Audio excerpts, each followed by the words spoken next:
Hey guys, in this video I will show you how to change servers in Kingshot. Alright, so let's begin with the video.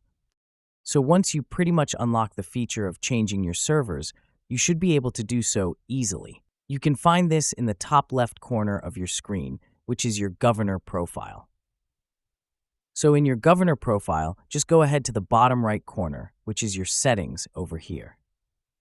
Then once you are in your settings, you should be able to find the different kinds of servers that you can join into, which is found in the characters over here. So servers in this game are pretty much addressed as kingdom. So basically, kingdom 645 over here is server 645. So if we just go ahead and look for your specific server or kingdom you want to join, server 612, just go ahead there, and it should say kingdom 612. But again, that's pretty much how you change your servers in Kingshot. Just go ahead and choose from whichever, and of course, your progress will be different from each kingdom and character. And that's it. So that's basically how you can change servers in Kingshot. So that's all for this video.